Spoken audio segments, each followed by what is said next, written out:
अगर मैं आपसे पूछूं आप कौन हैं, शायद आप अपना नाम बताएंगे, अपना पेशा बताएंगे या अपनी पहचान बताएंगे। लेकिन अगर आपका नाम बदल जाए, क्या आप बदल जाएंगे? अगर शरीर बदल दिया जाए, तो क्या आप समाप्त हो जाएंगे? लगभग 1200 वर्ष पहले शिव सूत्र ने इसी प्रश्न का एक ऐसा उत्तर दिया जो पूरी आध्यात्मिक यात्रा की दिशा बदल देता है। चैतन्यम आत्मा, चेतना ही आत्मा है।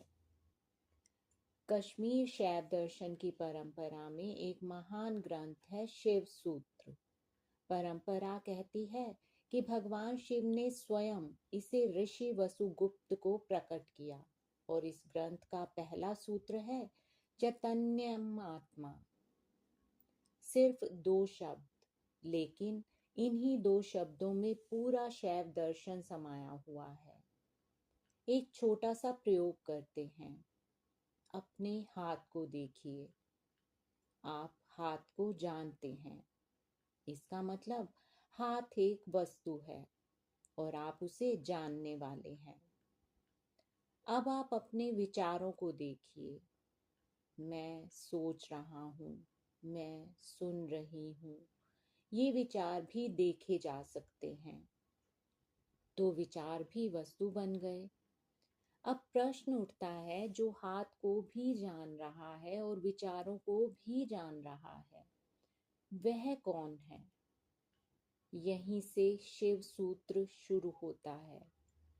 शिव सूत्र कहता है, तुम शरीर नहीं हो क्योंकि शरीर बदलता है।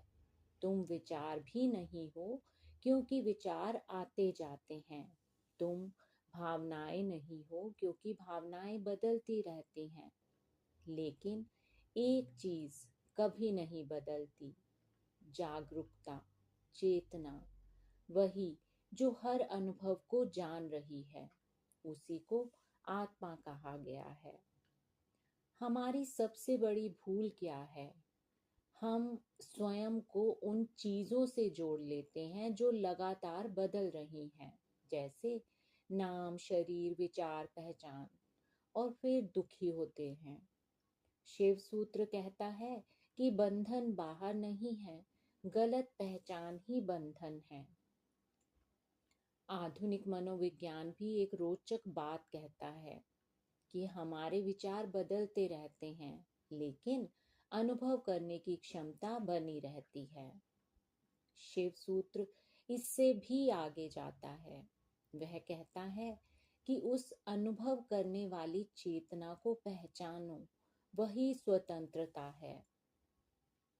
आज जब यह वीडियो समाप्त हो, तो एक प्रश्न लेकर जाइए।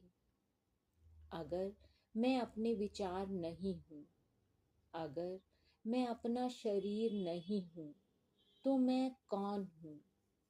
और शायद इसी प्रश्न के भीतर शिव सूत्र का द्वार छिपा हो। अगर आपको यह वीडियो पसंद आया तो लाइक करें, सब्सक्राइब करें और कमेंट्स में लिखें चैतन्य महात्मा।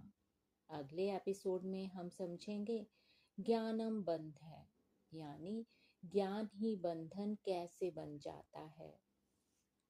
तब तक हर हर महादेव, जय काल भैरव।